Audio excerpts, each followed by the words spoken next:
Welcome to Detroit. Doesn't matter if you have one ass cheek and 3 toes. I will beat your ass. You can drown them. And that's what we gotta be. That's who we have to be. Because that's our domain. That is our domain.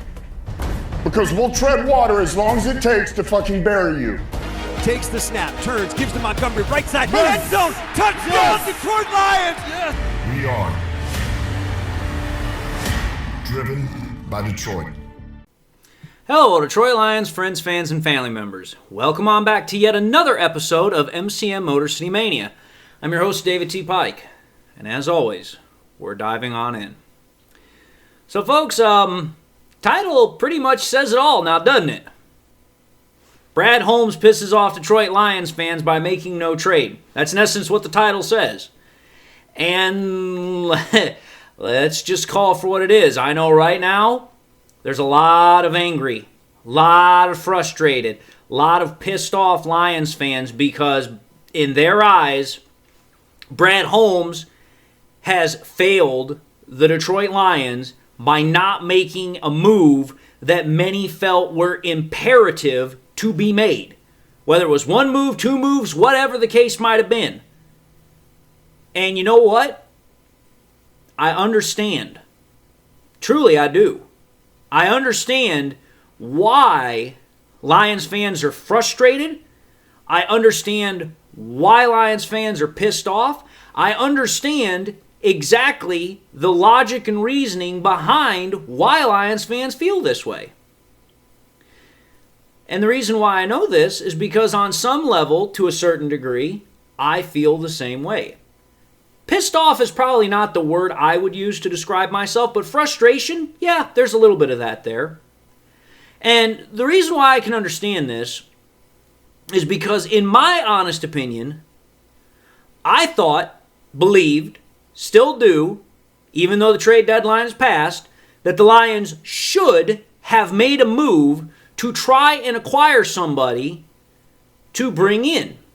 Now, where my differentiation or where I differ from most Lions fans on this would probably be in the fact that, somebody would have said, listen, we need to make a trade for another edge rusher. We need to make a trade for this or that or something else. And it's like, listen, the only trade that realistically, in my honest opinion, that I thought the Lions truly needed to think about making, truly needed to think about investing in, was for an interior offensive lineman. That's what I thought the Lions should have done. I made a video about it, expressly stating that I thought the best move that the Lions could make was calling up the Tennessee Titans and seeing if they would be willing to part with Kevin Zeitler to bring him back here to Detroit, because I thought that made the most sense because he already knows the team, he knows the scheme, he knows the offense. But apparently that didn't happen. And you know what? That is frustrating. But I'd be willing to tell you this right now. I know for a fact that there was another move that was made that absolutely frustrates and pisses off Lions fans to no nth degree.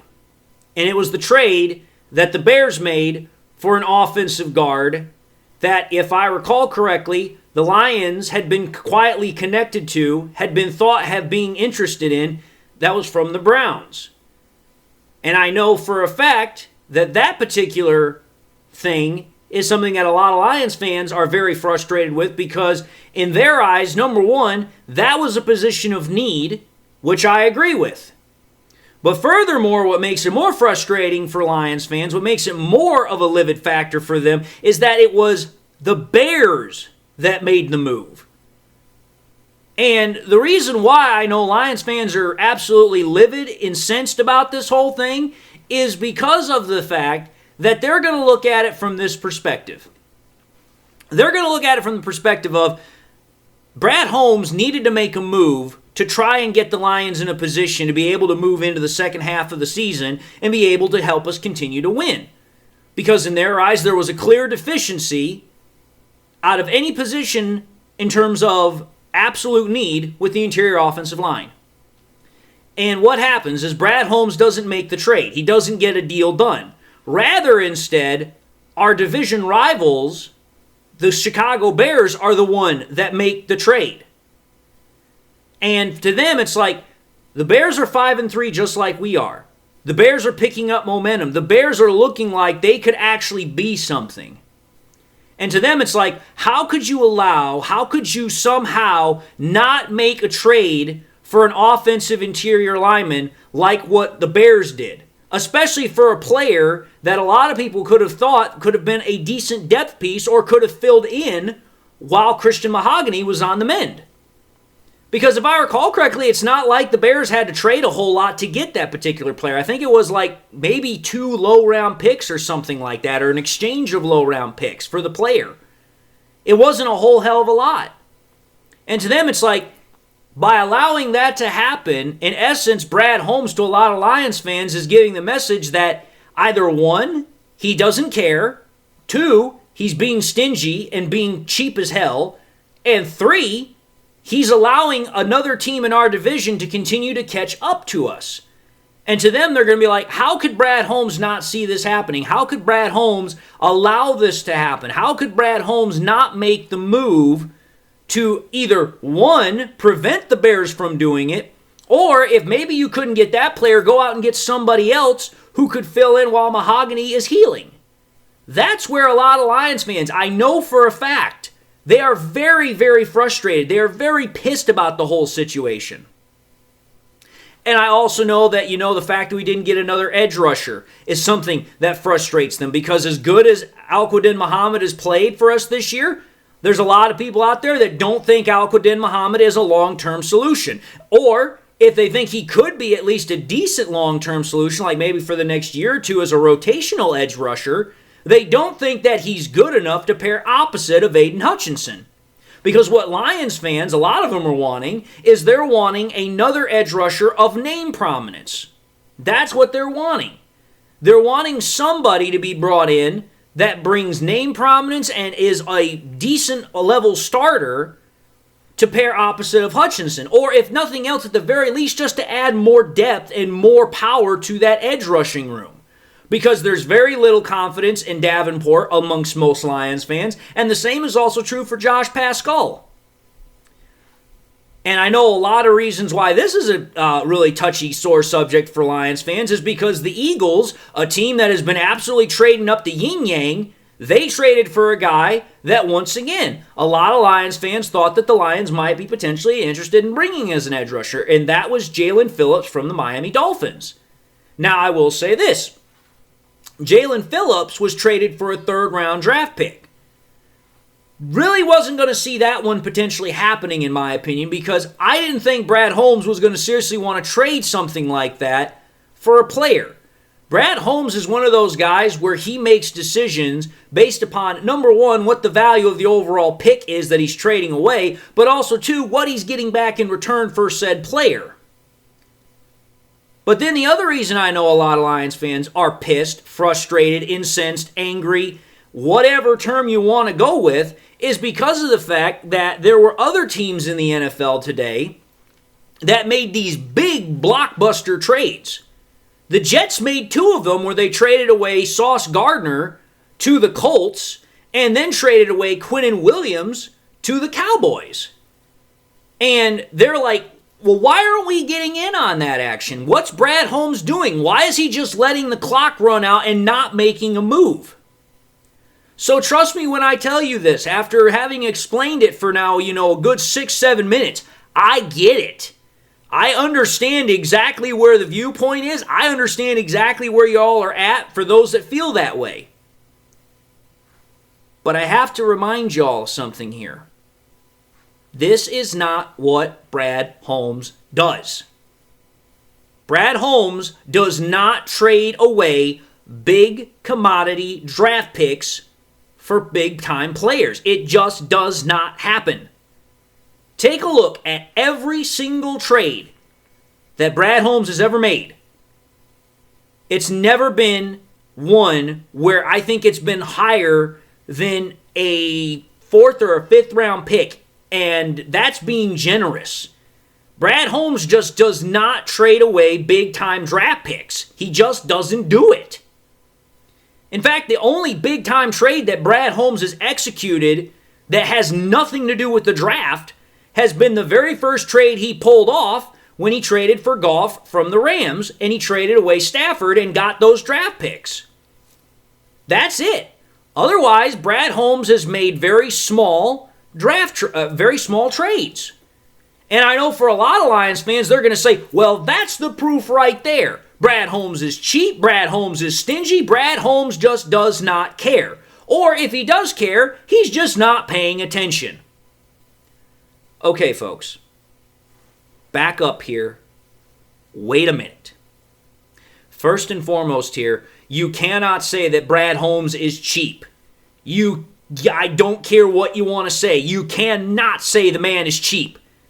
How many multi-million-dollar damn contracts has he handed out over the last 2-3 years?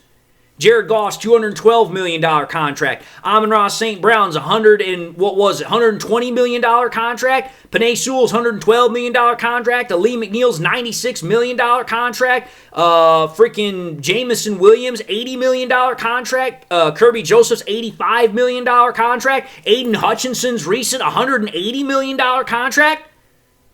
Taylor Decker also got a $60 million contract.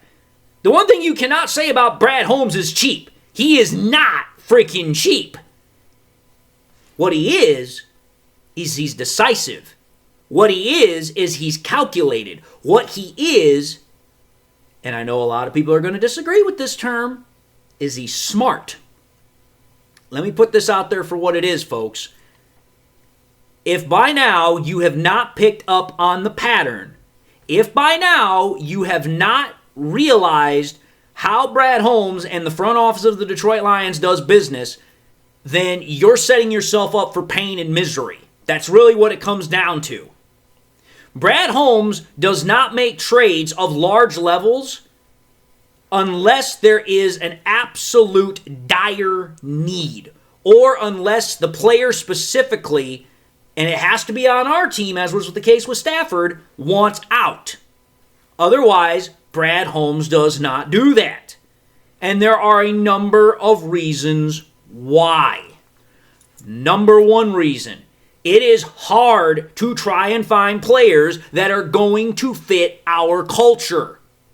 You have to understand it. This culture is not one that is built for every person. This is a culture that is not all-inclusive. This is a culture that requires the absolute utmost devotion, love, respect to the game, and likewise to the Lions' core principles of grit. You are not going to find players like that on a dime a dozen around the NFL. It's just not going to happen. So everybody thinking that the Lions should have made a trade for whoever they could have gotten their hands on, that's already not going to happen because the Lions just don't do that. They're not just going to trade for any old joker of a player, regardless of name recognition, because what they care about is, do they fit the culture? Do they fit the scheme? Are they a team fit? Are they going to work for us and with us? If those types of players are not available, then it don't matter what Brad Holmes is being pressured to do or being told to do or being suggested to do. He ain't going to do it. That's reason number one. Reason number two. What has Brad Holmes done over the last 5 years? Draft players, retain players. Draft players, grow players, retain players. That's what Brad Holmes does. I'm going to tell you this right now. It's kind of funny how God works in mysterious ways with me. It really is. I was driving home from an appointment, and I had stopped somewhere to get some gas. And I was scrolling through TikTok, and all of a sudden this video came up about the Steelers. And it was talking about how the Steelers had built their dynasty. And I've talked about this a little bit in the past. But this episode, this little clip, was a perfect embodiment of this conversation. Because Chuck Noll was talking about in a past interview when he was still alive about how, the way they were going to build their team was through the draft. The way they were going to maintain their team was through the draft. Chuck Noll had specifically known that, hey, we are not going to just trade away high-end draft picks for all these other players that teams don't potentially want or they want to get rid of because they're headaches or they're too big of contracts.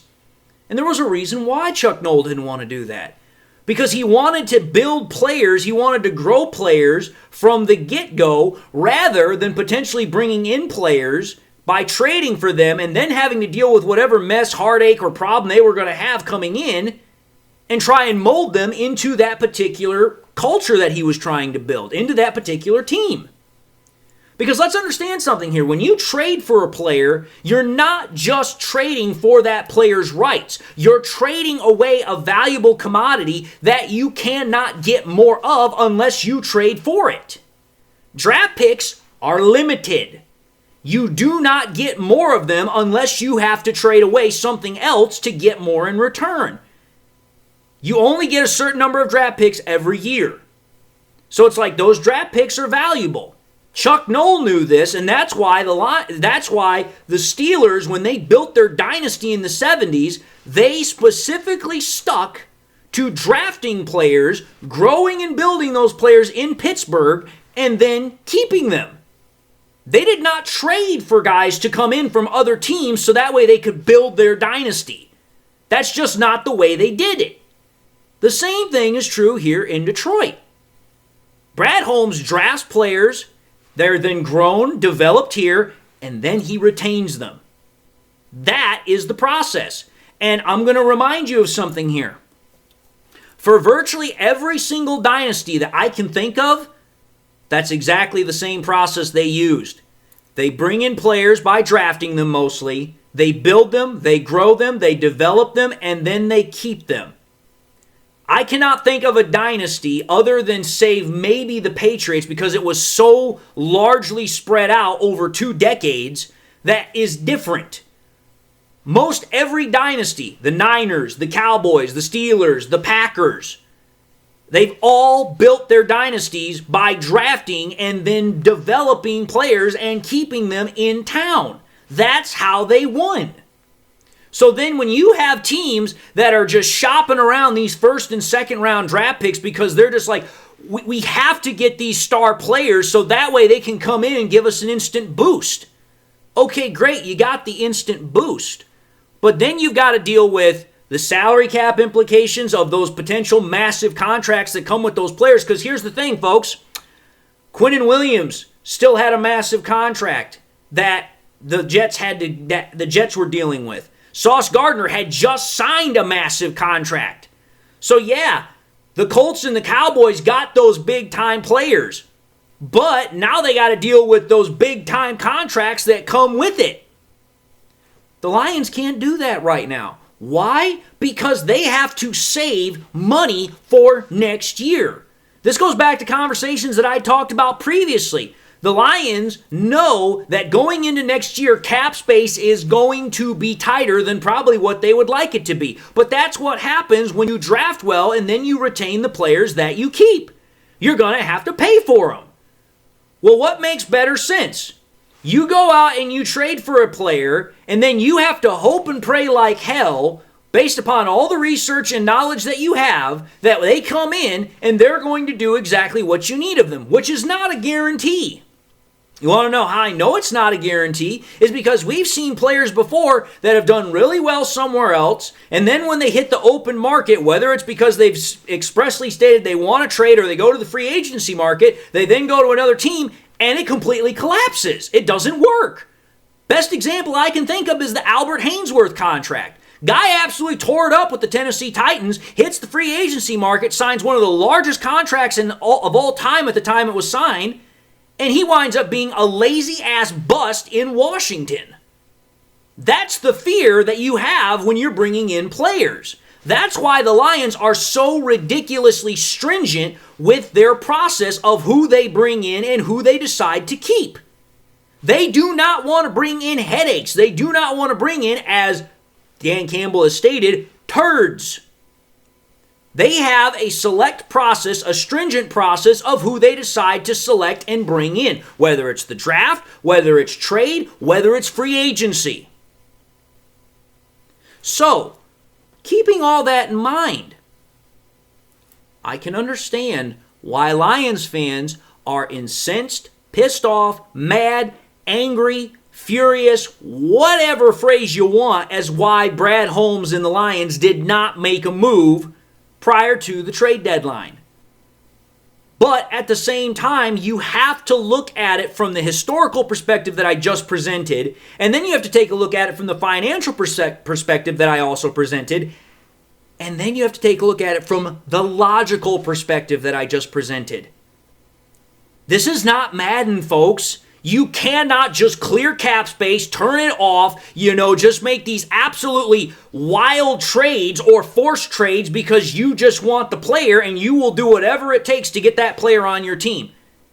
You are not the commissioner that is in charge of some Madden league and you get to do whatever the John Brown hell you want to do. That's not reality. That's not the real world. You can't force teams to trade players away, and on top of that, you can't just continue to say, hey, you know what? It's Madden. If things get tough, I'm going to lower the settings. If I don't like the way the game is going, I'm just going to quit it and I'm going to restart it until I get a result that I want. That's not how reality works. Reality has consequences. Reality states that, hey, if you make this move, yes, there is a potential payoff, but there's also a potential letdown. That's the decision-making process that Brad Holmes has to make every single time something comes up like this. Free agency, draft, trade, whatever it is. He has to make sure that it benefits the Lions more than what they're giving up. And in this case, Brad Holmes obviously looked at everything that was available and said, listen, it's not going to benefit us. It's either going to hurt us in terms of the finances, it's going to hurt us in some other way, or you know what? Brad Holmes is looking at it and saying, hey, you know what? We could make a move to get somebody right now, but there is something that is available later on, if we just hold true, that's going to be better than what we could get right now. And here's the one thing I'm going to tell you. If there's any guy in the world that knows how to figure that stuff out, it's Brad Holmes. Brad Holmes has shown that he's very good in finding good players in the free agency market. He's very good in finding players in the draft. So I understand why you're pissed, and I understand why there's frustration because I have it myself. But rather than going all ham on Brad Holmes, I'm trying to be the slight voice of reason here and saying, wait a minute, back up, pump the brakes, let's think about this just half a damn second. Let's not burn Brad Holmes' image in effigy because he just didn't make a trade. There is a reason for everything that does or does not happen here. And I'm going to tell you this right now. Whatever those reasons are when Brad Holmes has decided not to do something, it has usually come back around to be a pretty damn good decision. There's been very few times where Brad Holmes has not done something and it proven to be a bad decision. Think about that. Times when Brad Holmes has decided to play it safe or conservative, not exactly been bad decisions. I can't think of one off the top of my head. There have been times where Brad Holmes has invested in certain players and it's come back to bite us in the ass, like the Cam Sutton deal. But other than that, I can't think of too many situations outside of stuff like that where it has not worked out in the Lions' favor. So you have to think about it. Do you really want to burn Brad Holmes in effigy, or do you want to take a look at the entire track record that he's built up, plus the historical record that proves that what Brad Holmes is doing is the right way to do things, and say just because you didn't get your way, or because we didn't make a big time trade, and now our team is in the headlines because we got some big time player, now you're going to get pissed off and you're going to complain about it? Let's just call it for what it is here. If the Lions don't make a trade and things still work out, then realistically, what's there to piss, whine, and cry about? There's really nothing. That's why I'm saying, now we have to take a look at what happens post the trade deadline before we start saying, oh, well, Brad Holmes just did a bad job, doesn't care, and he's just being a stingy, whatever. Again, you can't say he's stingy. I already laid that one out in perfect detail. That's my whole point. You have to stop for half a second and realize that, okay, here, there's obviously something else going on here. Brad Holmes he's got a long-term plan in place, And he's not wanting to risk it because that long-term plan has more value to it than the short-term execution of just making a quick deal. That's what I'm trying to get at. But anyway, I presented my thoughts. I know some people are going to agree with me. I know a lot of people are going to say, great, you understand us, but we don't agree with what you're saying on the back end of this episode. And that's fine. I'm not here to always be liked.